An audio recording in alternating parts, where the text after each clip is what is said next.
I never imagined grief could twist into something so sharp, like a knife edge pressing against my chest, forcing me to question every family tie I'd ever trusted. My name is Sarah, and I was standing in that stuffy funeral parlor in Billings, Montana, the kind with worn carpet and fake flowers that smell like dust. The sun poured through the windows, harsh and unrelenting like the big sky country summers. But inside me, everything felt shadowed. Mom, Evelyn, had passed suddenly from a heart condition we'd all known about but pretended wasn't serious. I'd flown in from Seattle overnight, my eyes burning from lack of sleep, only to find her already gone. Her room at the hospital cleared out like she'd never been there. Why did it hurt so much more knowing I hadn't said goodbye? I kept replaying our last call, her voice steady as she talked about her garden tomatoes ripening early this year. "Don't worry about me, Sarah," she'd said. "You've got your life out there." But now, watching my cousin Megan mingle with the mourners, something gnawed at me. She was all tears and hugs, her black dress hugging her frame a little too perfectly for someone who'd claimed she couldn't afford gas to visit Mom last month. And there, peeking from under her collar, was Mom's antique silver locket, the one with the engraved mountain silhouette Dad had given her on their honeymoon in the Rockies. Mom wore it every day. A piece of her heart, she said, connected her to him after he passed 10 years ago. My stomach dropped. How could it be? The hospital had listed her personal effects, wallet, keys, but no mention of jewelry. I'd meant to collect them myself, but Aunt Patricia, Megan's mom, had insisted on handling it, saying I was too distraught.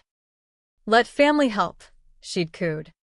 Now, seeing that locket on Megan, doubt flooded me like a sudden storm. Was I imagining the familiar scratch on the clasp from when Mom caught it on a fence post during one of our ranch walks? No, it was real. And the way Megan's fingers twitched toward it when she caught me staring, it screamed guilt. I approached her, my voice low to avoid a scene. "That's a beautiful locket, Megan." She flinched, then forced a smile. "Oh, this? Aunt Evelyn gave it to me a few weeks back. Said it reminded her of our talks." Our talks? Megan had barely called Mom in years. Always too busy with her side hustles that never panned out. I felt a surge of anger, but deeper. A wave of betrayal that made my throat tight. How could she lie so easily? Here, with Mom's casket just feet away, Aunt Patricia swooped in, her arm around Megan like a shield. Evelyn was always thoughtful like that. She knew how close they were. Close? The word echoed in my mind, mocking me. I'd been the one wiring money for Mom's meds, calling every weekend, offering to move back from Seattle to help with the ranch. But pointing that out now would make me the monster, the distant daughter, stirring trouble. I nodded, swallowing the bile. But inside, questions raged. What else had they taken? Mom's ranch house in the outskirts of Billings wasn't grand, but it held treasures, family silver from Grandma, Dad's old rodeo buckle collection. Had they rifled through it all while I was en route? The thought made me sick, a deep ache of loss compounding the grief. I excused myself to the bathroom, splashing water on my face, staring at my reflection.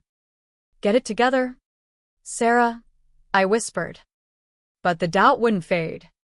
Mom had always said family was everything. But what if some family saw you as nothing but a mark? 3 days later, I sat in the office of Thompson and Associates, Mom's lawyer since Dad's passing. Mr. Thompson, with his salt and pepper beard and cowboy boots peeking under the desk, spread out papers with a sigh.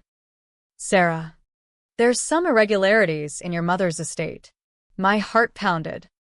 He showed me an old inventory Mom had filed, the locket, silver set, even her pearl earrings from her wedding. According to Patricia, these were gifted to Megan recently. She provided a signed list. The signature looked wrong. Mom's E's had a flourish, like a wave in the Missouri River. But this was flat. Mom never mentioned gifts, I said, my voice trembling. We talked about everything, her doctor's visits, the ranch horses, even what she watched on TV. Mr. Thompson nodded sympathetically. It's unusual. Evelyn was sharp on legal matters. She worked as a paralegal back in the day. But without evidence. He trailed off.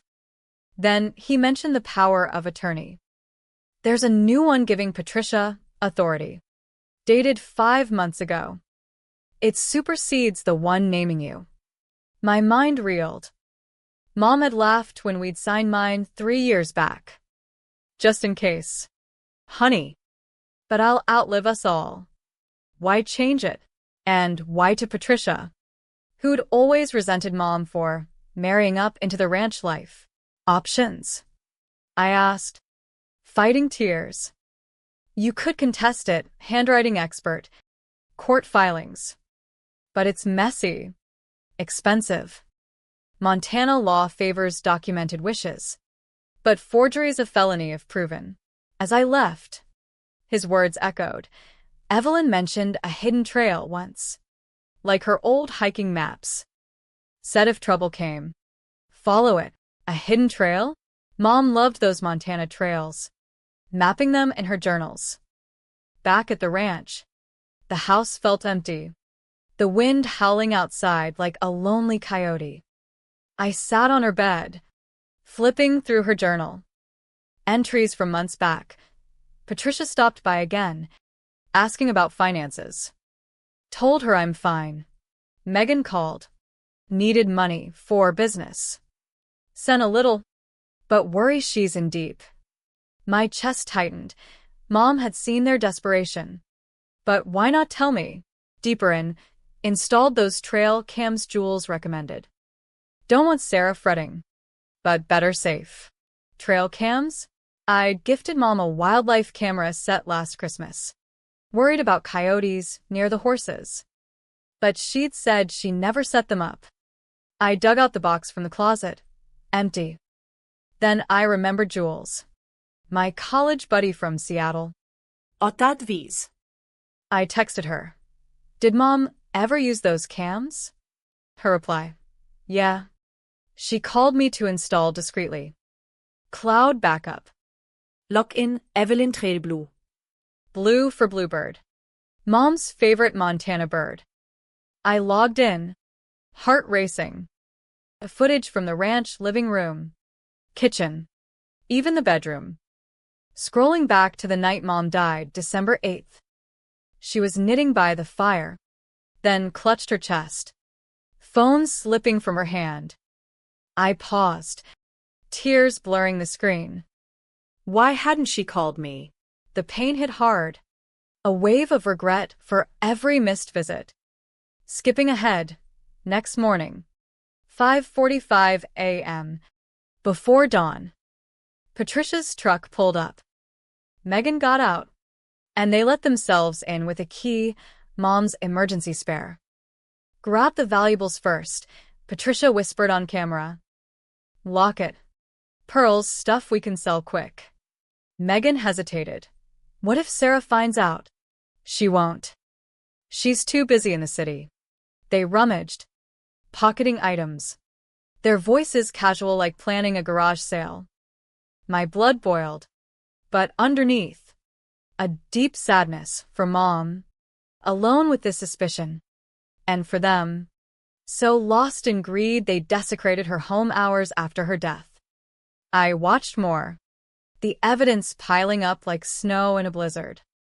Visits where Patricia photographed documents. Megan trying on jewelry. Discussions. If we get power of attorney, we can transfer the ranch deed. The ranch? Mom had deeded it to me 2 years ago. Properly filed in Yellowstone County. They'd tried everything. But why? Inside. I wrestled with it. Anger at their betrayal, but pity too. Megan's life was a mess. Bad relationships. Debt from online shopping. Patricia, widowed young, always jealous of mom's stability. Had desperation turned them monstrous? Or was it always there, lurking like shadows in the foothills? Jules called. Saw you logged in. Need help? God. Yes. She arrived that evening, her van loaded with gear. Your mom was clever, cams hidden in bird feeders. Cloud encrypted. We reviewed footage together. One clip, mom alone, speaking to the camera like a diary. If you're watching, Sarah, know I love you. Patricia and Megan. They're struggling. I tried helping, but they want more. Protect the ranch. Follow the trail. Her voice broke me, a mother's quiet strength, hiding pain to shield me. I cried then, the grief raw, mingled with fury. How could I forgive this? But mom's words hinted at compassion, even in betrayal.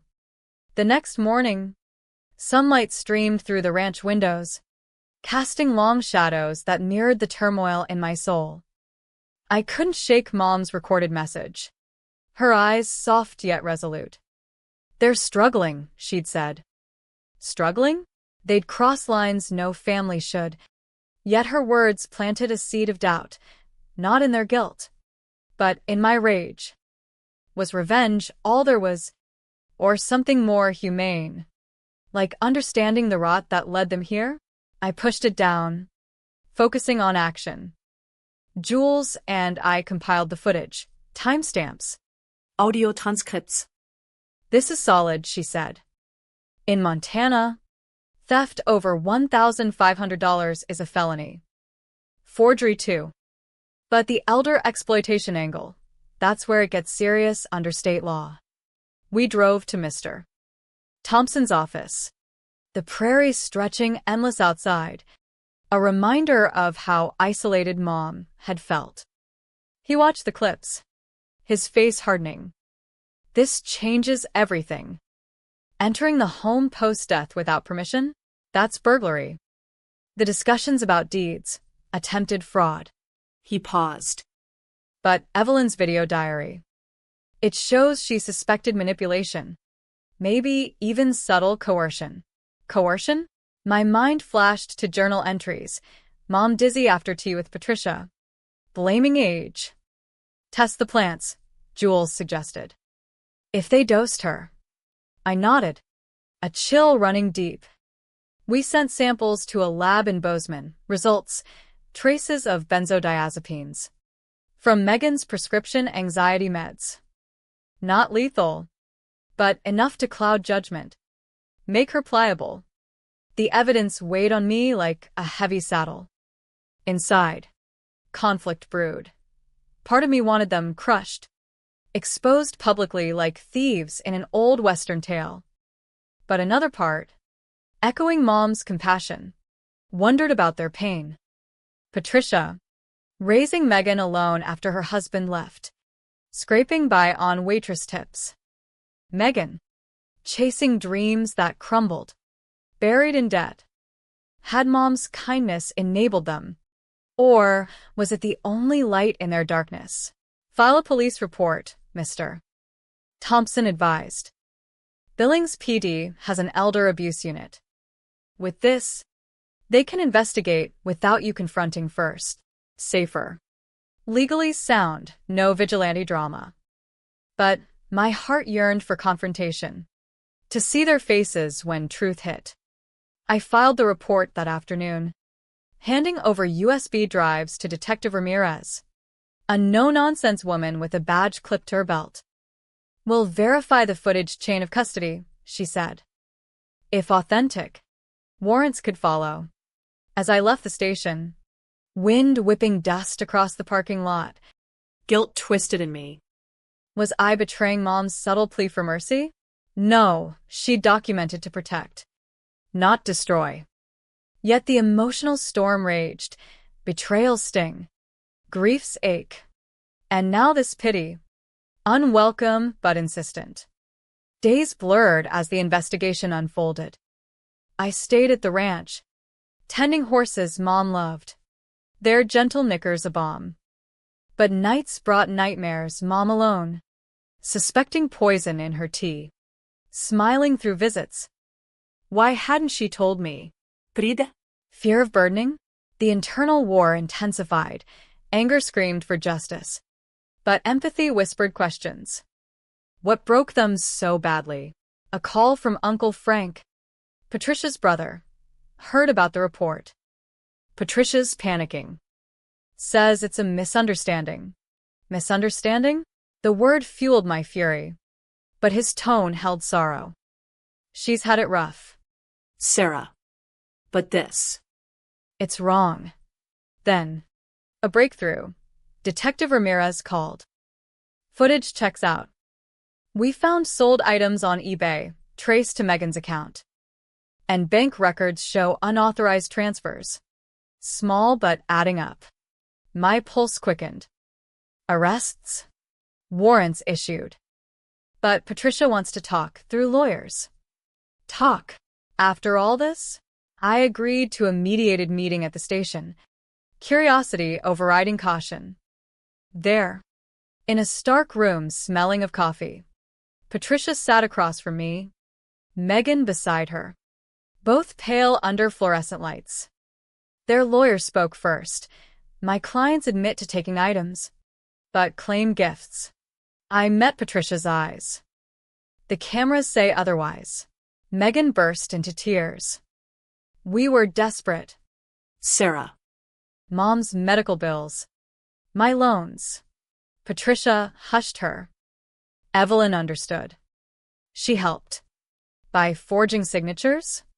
I shot back, voice cracking. Inside. Their excuses clawed at me, valid struggles, but twisted into crime. The lawyer interjected. They're willing to return everything. Make restitution. Restitution? The word hung heavy. Mom's heirlooms weren't just things. They were memories. But seeing their defeat, empathy surged, mixing with grief into something raw, more painful. We negotiated. Full confession. Return of items. Repayment plan. No poisoning charges if tests showed low doses, meant to calm Mom. They claimed not harm. Lies. But provable intent was murky under Montana law. Detective Ramirez advised, plea deal possible, probation. Community service. Avoids trial trauma. Trauma for whom? Me. Reliving Mom's final days in court? Or them? Facing prison? The decision tore at me. Justice demanded punishment. But humanity begged for redemption. Mom's voice echoed, protect the ranch. But family is family. I agreed to the deal. On conditions. Therapy for them. No contact unless initiated by me. And a family fund from repayments for elder support charities. Walking out. Relief warred with regret. Had I gone soft, but deeper? A quiet peace settled. Mom's lesson emerging. Greed destroys. But forgiveness rebuilds. Yet the emotions swelled.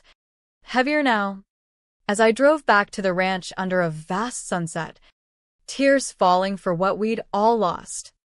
Emotions crashed over me like a Montana flash flood, unstoppable and muddying everything clear. Back at the ranch, I paced the porch, the evening air crisp with pine from nearby hills. The plea deal felt right legally, Mr. Thompson confirmed it aligned with state statutes on restitution and deferred adjudication, but inside, it churned chaos. Why did pity for Patricia and Megan feel like betraying Mom?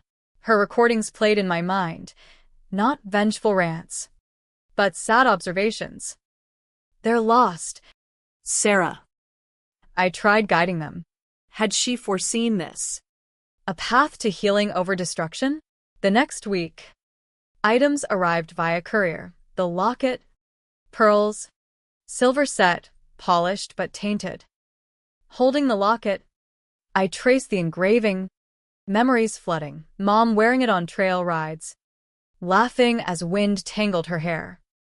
Grief hit anew, sharper, laced with anger at how they'd stolen these pieces of her. But unpacking, I found a note from Megan. I'm sorry. It was wrong. Therapy starts next week. Simple words. Yet they pierced deeper, stirring unwanted compassion.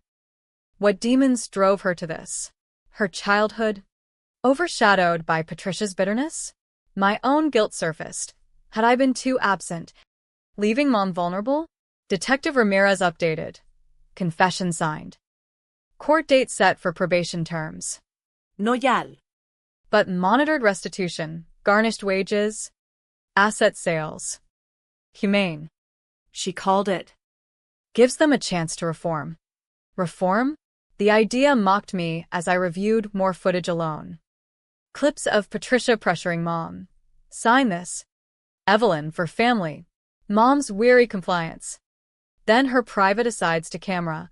I know what they're doing. But prison would break them. Her foresight humbled me.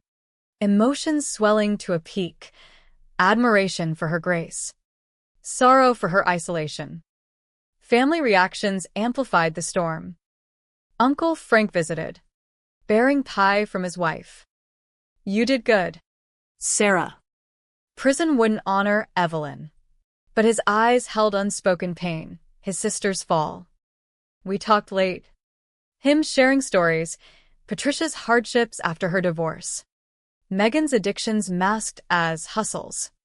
They needed help, not handouts. His words echoed Mom's, forcing me to confront my resentment. Was my drive for justice masking her pride?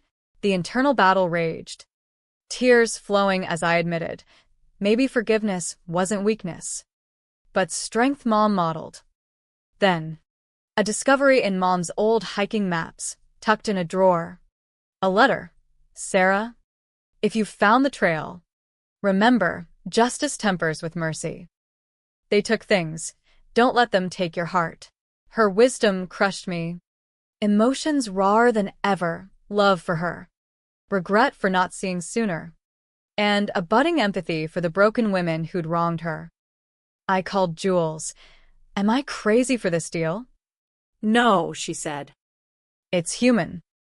Your mom prepared evidence, but left the choice to you. Court day arrived. The Billings courthouse stark against blue skies. Patricia and Megan stood before the judge, voices trembling in pleas. Guilty. Your Honor.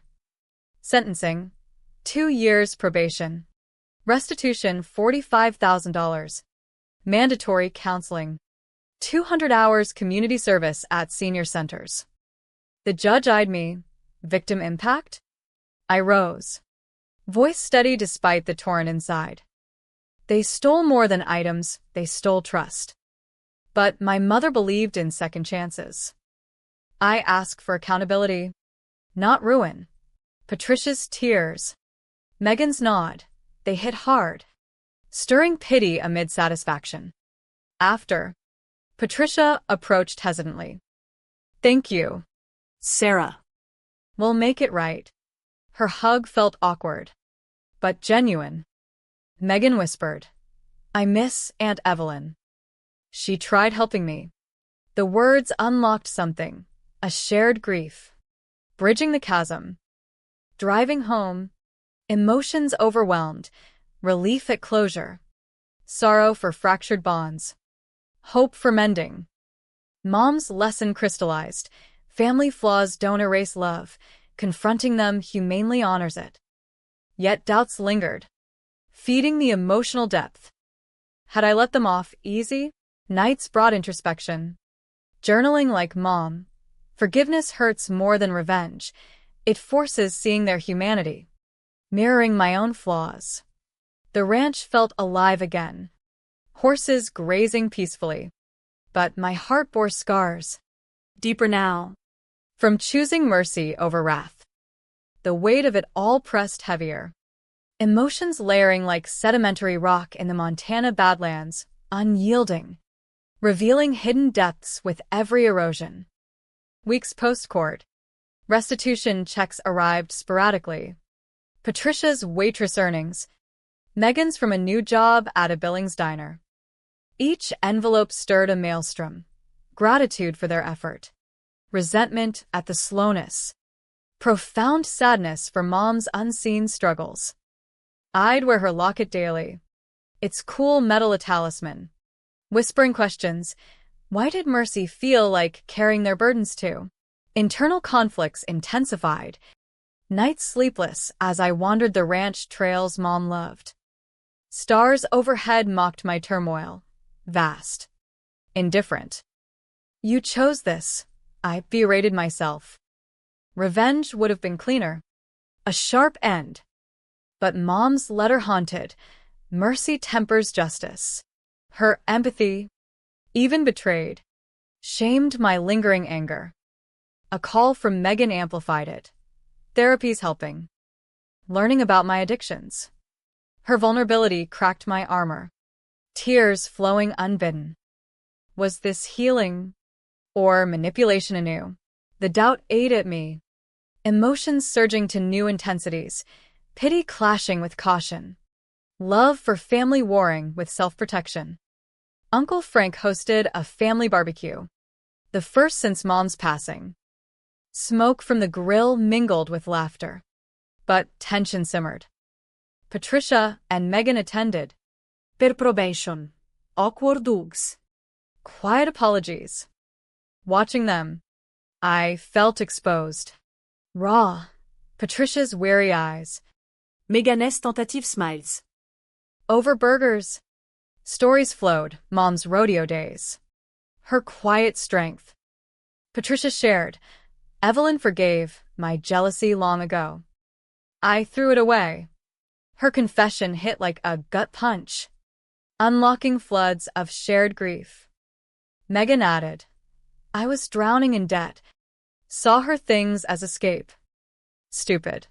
Their honesty deepened my turmoil. Forgiveness beckoned. But betrayal's scar throbbed. Alone later, I confronted the core. My absence had left Mom vulnerable. My career in Seattle a convenient excuse. Guilt overwhelmed. Sobs racking me under the porch light.